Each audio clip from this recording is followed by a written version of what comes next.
there are moments in life when silence becomes louder than words. When the bed is warm, but the heart is cold. I found myself in that space, a space where my skin craved a touch, not for passion alone, but for recognition. A gaze, not to be undressed, but to be seen. I was surrounded by people, yet invisible. I laughed in crowds, yet my soul whispered in loneliness. I wanted to feel that energy, the spark of being desired. Not because I was forgotten, but because I had forgotten myself. Attention? Yes, it was attention. Not gifts, not promises, not vows. Just the power of eyes meeting mine, reminding me I was still alive. Still radiant, still worthy of desire. But I learned something dangerous and sacred. The hunger for attention is never truly about others. It is a reflection of the void inside. A mirror of what I refuse to give myself. Acknowledgement, affection, acceptance. So I stood at the edge of temptation, asking myself, do I chase the fire outside? Or do I light it within? Because the truth is, no man, no gaze, no touch can satisfy a soul that has abandoned itself. And in that secret desire, I discovered a truth. Sometimes what we seek in others is the very thing we are starving to give ourselves. There is a kind of loneliness that cannot be explained to anyone who has not tasted it. It is not the loneliness of being physically alone, but the emptiness that lingers, even when someone is supposed to be close. The kind of silence that creeps into a room even when two people are in it. You can sit across from someone, share a meal, hear the sound of their voice, yet feel like you are dissolving into thin air. That is the loneliness I wrestled with. The kind that makes you question your own worth, your own presence, your own light. It is a loneliness that hides behind laughter, behind daily routines, behind the roles we play. On the outside, everything seems intact. On the inside, everything is crumbling. I remember moments when the world looked at me and saw stability, saw love, saw companionship. But deep within, I carried a hollowness that gnawed at me. Nights would fall, and instead of drifting into the comfort of rest, I would stare into the dark, feeling the ache of being unseen. It was not that I wasn't cared for in practical ways, but care is not the same as connection. Care can keep the body alive, but it is connection that keeps the soul breathing. I longed for that gaze, that simple acknowledgement that says, I see you, I feel you, I know you. But when it did not come, my spirit began to shrink, and my heart began to whisper secrets I could not say aloud. There is a pain that comes with being emotionally invisible. It makes you hyper-aware of everything. You notice when words are short, when conversations are shallow, when gestures lack meaning. You notice how quickly the space between two bodies can turn into a canyon. The loneliness behind closeness is not something you can escape with distractions. You can go out, surround yourself with noise, smile in photographs, and still, when you return, the emptiness greets you at the door like an old friend.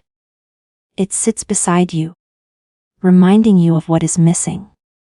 It was in this emptiness that my hunger for attention was born. Not because I wanted something extravagant. Not because I wanted to betray anything sacred. But because I needed to feel alive again. I needed to remember the sensation of being noticed, of being valued, of being touched not with hands alone, but with presence. The loneliness behind closeness taught me that the absence of connection can sometimes hurt more than complete solitude. At least when you are alone, you know you are alone. But when you are supposed to be close to someone and still feel unseen, the ache becomes unbearable because it whispers a cruel question into your mind. Am I not enough? And so I lived in that space, wrestling with silence that was louder than any argument, with distance that was heavier than any absence, with a loneliness that followed me, even in moments that should have felt like love. Recognition is one of the most powerful human needs. And yet it is the one we often pretend we can live without. There came a time when I realized that what I craved wasn't just love in the abstract sense, but recognition in the most tangible way. Not gifts, not words scripted out of habit, but that electric spark in the eyes of another that says, "I see you, I want you, I notice you." It is a gaze that does more than glance. It lingers, it pierces, it affirms. That recognition makes a woman feel more than a body in motion. It makes her feel like a force, a presence that cannot be ignored. Without it, the soul begins to ache in silence, questioning whether it still carries any light worth noticing. When I longed for recognition, it was not about vanity. It was not about needing to prove my beauty to the world, or about measuring myself against anyone else. It was something deeper, more sacred. It was the longing to know that my existence was not blending into the background of life, that I was not simply moving through the motions unnoticed. Recognition felt like oxygen to a starving spirit. A simple look, a word charged with sincerity, a moment of undivided attention. These were the things I craved, not because they were small, but because they carried weight far beyond what anyone could imagine. I began to understand that being recognized is not the same as being acknowledged. Acknowledgement is polite, routine, often obligatory. Recognition, however, is alive. It is when someone catches your essence and reflects it back to you. It is when your laughter is not just heard, but cherished. When your silence is not ignored, but understood. When your presence does not just fill space, but shifts it. That is what I was yearning for in those quiet, hungry moments. The power of eyes, words, and attention that reminded me I was more than a shadow. The absence of recognition creates an emptiness that no amount of responsibility or duty can replace. You can play your roles flawlessly. Partner, friend, mother, professional, and still, without recognition, feel like a ghost in your own life. It is not that you cease to exist, but that your existence feels muted, as if dimmed behind a veil. And so the hunger grows. You find yourself noticing the rare instances when someone's glance lingers, when someone listens without rushing, when someone's tone carries warmth instead of obligation. In those moments, the hunger flickers into relief, however brief. Recognition at its core is not about male attention alone. It is about being mirrored, about being reminded that you are still radiant, still alive, still capable of stirring something in another soul. It is about knowing that your presence has impact, that your essence cannot be overlooked. That kind of recognition is not superficial. It is the difference between existing and truly being alive. There is a strange contradiction in being surrounded by people and yet feeling utterly alone. You can be in a room full of laughter, conversations flowing like rivers, faces turned toward one another, yet inside, you carry a silence no one hears. I learned that invisibility does not come from being unseen with the eyes. It comes from being untouched at the level of the soul. You move through crowds. You smile at the right moments. You join in the rhythm of chatter. But it all feels like a performance. You are present, but not really there. You laugh, but the sound does not reach your own heart.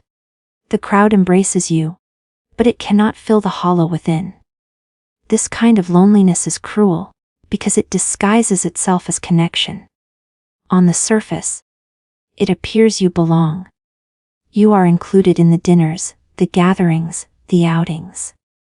People greet you warmly, ask you how you've been. And you respond with the rehearsed ease of someone who knows the script. But when the conversations end, and the lights dim, the hollowness echoes louder. You realize that no one has truly touched the part of you that longs to be known. It is possible to be seen with the eyes, but never recognized with the heart, and that realization deepens the ache more than solitude ever could. There were times I stood in circles of people, nodding, smiling, even sharing stories, but deep down I felt like I was floating outside my own body, watching myself go through the motions. I wondered if anyone could sense it, if anyone noticed the weight in my silence, or if I had become so skilled at disguising it that they believed the mask. Invisibility in crowds is not about physical absence. It is about emotional erasure. You exist, but in a muted version. A softened outline, a shadow among silhouettes. It is in those moments that the hunger for attention becomes sharper, almost unbearable.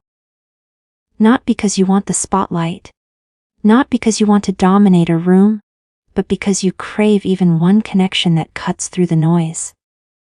Just one glance, one word, one moment that says, "I feel you here with me." That kind of recognition becomes more precious than gold when you are starved of it. Invisibility teaches you how to smile while aching, how to laugh while longing, how to appear alive while quietly withering. What struck me most about this paradox is how easy it is to be overlooked when the world assumes you are fine. People look at the surface, see the laughter, the composure, the strength, and never question what lies beneath. They believe the image and miss the essence. And so, even as the crowd surrounds you, loneliness tightens its grip, reminding you that being present is not the same as being connected, and being seen is not the same as being known. There is something magnetic about male attention when you have been starved of it. It is not always about desire in the physical sense. It is about the validation that comes with being noticed, with being acknowledged in a way that feels charged, alive, undeniable. When eyes linger just a moment longer than usual, when a smile holds a certain weight, when a voice softens in your direction, it stirs something within that you thought had long gone quiet. That magnetic pull does not come from the man himself, but from the reminder he unconsciously provides. You are still a woman who can awaken interest, who can stir a reaction, who can matter in a way that is visible and undeniable. Attention becomes oxygen. When you have been holding your breath for too long, it feeds something fragile inside you. The part of you that has been waiting to be noticed, waiting to be valued beyond duty or routine. The smallest gesture can feel monumental. A compliment, a glance, a moment of undivided focus. These things, to someone who has been deprived, feel like water to a thirsty soul. And though the rational mind may resist, telling you it is dangerous, unnecessary, or fleeting, the heart aches for it, because it makes you feel alive in a way nothing else has for a long time. It is a dangerous magnetism, because it does not simply pull you toward the person. It pulls you toward the feeling you have been missing. That is why it is so intoxicating. The attention becomes a mirror, reflecting back the beauty, the vibrancy, the essence you feared you had lost. You start to wonder if you are as radiant as that look suggests, as unforgettable as that gesture implies. For a moment, you stop questioning your worth, because it is being handed to you in the form of another's gaze. This magnetic pull is not always about lust. More often, it is about affirmation. It is about reassurance that you are still seen, still relevant, still capable of drawing interest in a world that often makes you feel invisible. It is not about needing another person to define you, but about craving the reminder that you still exist beyond your roles, beyond your responsibilities, beyond the quiet silence you have grown used to. The energy of male attention brings a certain spark that reignites dormant parts of your identity, parts that long to feel desired, celebrated, and alive. Yet the magnetism is powerful because it speaks to a deep truth. Attention, when given freely and sincerely, can awaken emotions you thought had gone numb. It becomes difficult to ignore, difficult to dismiss, because it does not just come from the outside. It touches something within. And when you have been waiting, silently aching, for that kind of recognition, the smallest moment of attention can feel like the sun breaking through after endless days of shadow. The hunger for attention is never just about the surface. It is a signal of something deeper, a mirror reflecting back the emptiness you carry within. At first, it feels like a simple craving, the desire for a look, a word, a gesture that makes you feel alive. But the more you examine it, the more you realize that this craving is not about another person at all. It is about a void that has quietly grown inside you, a void that no amount of outside validation can ever truly fill. When someone notices you, it feels powerful, it feels intoxicating, but it fades quickly, leaving you just as hollow as before. That is the dangerous truth. External attention soothes for a moment, but never heals the wound beneath. This hunger exposes what you have been denying yourself. You begin to see that the ache for validation is really an echo of your own neglect. The emptiness whispers of the ways you have abandoned yourself, ignored your own needs, silenced your own desires, buried your own voice. The pull of outside attention becomes so strong because it reflects back what you are desperate to feel but have stopped giving yourself: affection, acknowledgement, tenderness. Each lingering glance feels like proof that you are still worthy. But the fact that you need that proof reveals how uncertain you have become of your own worth. It is dangerous because the more you chase it, the more powerless you feel. You become dependent on the reactions of others, measuring your beauty, your value, your existence against the way someone else responds to you. And yet, deep down, you know this is fragile ground. You know that even if the attention comes, it cannot stay. People's eyes shift, their focus drifts, their desire is fleeting. If your sense of self rests entirely on being noticed, then you are always one look away from collapse. The hunger for attention, left unchecked, turns into a cycle that feeds on itself. The more you seek it, the more you reveal the void, and the more the void demands. But in its danger lies something sacred too. It is a teacher. The craving forces you to confront the truth about yourself, to admit that what you really long for is not someone else's recognition but your own. The mirror of male attention only reflects what you refuse to see in yourself, that you are already radiant, already alive, already enough. The hunger is not wrong, it is simply misplaced. It is your soul calling out, asking to be seen by you first. External attention can spark a flame, but if you do not tend to your own fire, it will burn out as quickly as it arrives. And so the hunger, while dangerous, is also a revelation. A sign that the love you seek outside is the very love you have been starving to give yourself. There comes a moment when you find yourself standing at a silent crossroad. Do you continue chasing what flickers outside of you? Or do you finally dare to ignite the fire within? The pull of external attention is undeniable, like a spark dancing in the distance, promising warmth and light. It tempts you with its immediacy, its sweetness, its ability to make you feel alive in an instant. And yet, it is also fleeting, a fragile flame that dies as quickly as it appears.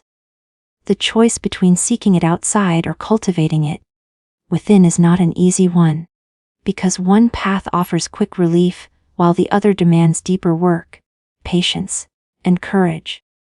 Chasing it outside feels intoxicating at first. A glance, a word, a compliment. It is like sipping water when you are desperately thirsty.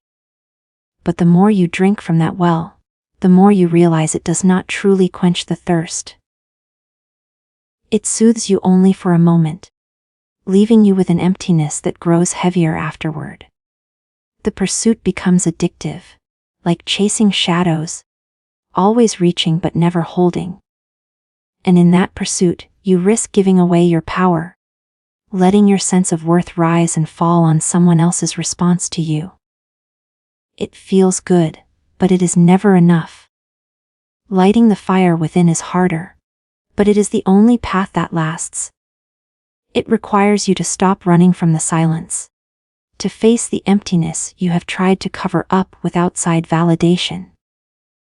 It means asking yourself the difficult questions. Why have I abandoned my own presence?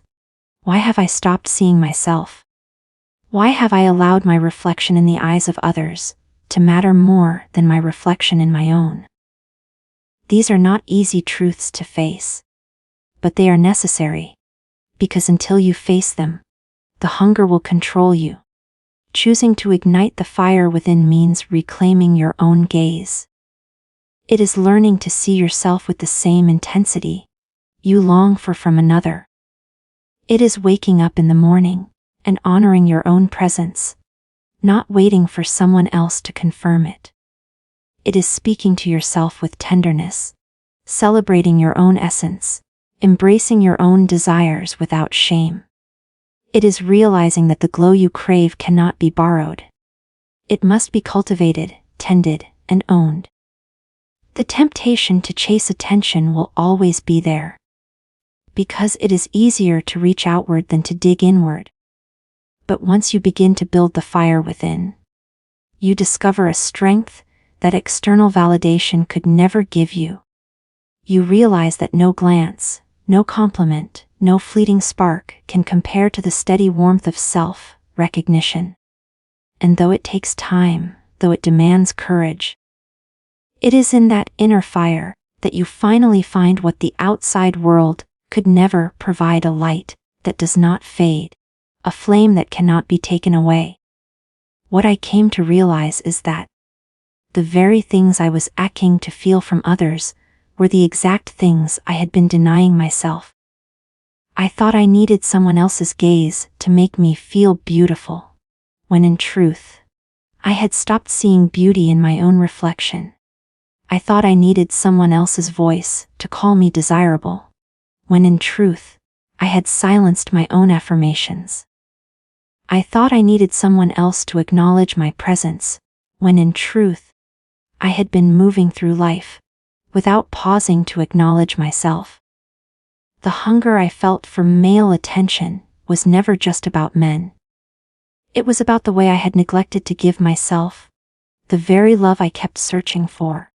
It is a strange kind of blindness we live with, when we wait for others to provide what we have the power to give ourselves. You long to hear someone tell you that you are enough, but you rarely whisper those words into your own heart. You long for someone to look at you with admiration, but you avert your own eyes in the mirror, focusing on flaws instead of radiance. You long for someone to make you feel special, yet you move through your days treating yourself as ordinary. That is the painful irony. The love we chase outside is often just the reflection of the love we have withheld from ourselves. Every time I craved attention, what I was really longing for was self-recognition.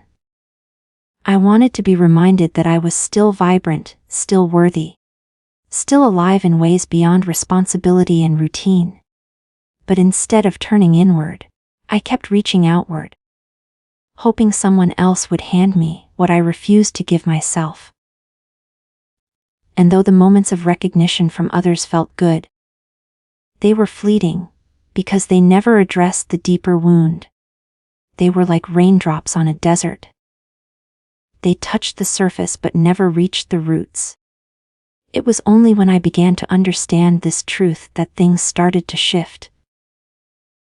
I realized that my desire to be seen was not shameful. It was human. But I also realized that depending solely on another to fulfill it would leave me forever unsatisfied.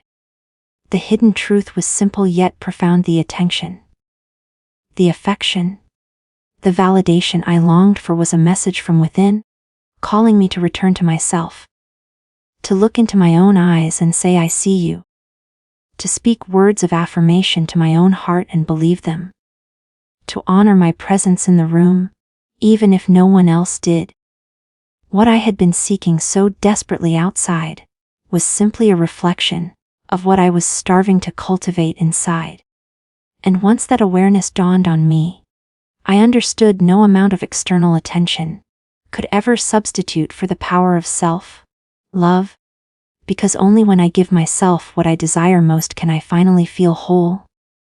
In the end, I learned that what I was chasing outside of me was never the answer. The glances, the words, the fleeting sparks, they awakened me, but they could not sustain me. They reminded me of something deeper that no one can truly complete, what I have abandoned within myself. The love I craved, the attention I longed for, the recognition I hungered after. It was all pointing me back to one place. Back to the woman staring in the mirror. Back to the heart that had grown quiet. Back to the fire that only I could ignite. I needed male attention because I thought it would make me feel alive. But what I truly needed was my own attention, my own love, my own presence. And that is the hidden truth inside every secret desire. What we look for in others is often the very thing we must give ourselves. So tonight, I leave you with this. Do not be afraid of your hunger. Do not be ashamed of your longing. Let it guide you, let it teach you. Let it reveal the places where you have forgotten yourself. And when you finally turn inward and embrace what you've been seeking outside, you will discover a freedom so deep. No gaze, no word, no fleeting spark can ever compare. Thank you for listening to my heart, for holding space for my confessions, for walking with me through the shadows into the light. Your presence here matters. Your time, your energy, your attention, it all matters. And I do not take it for granted.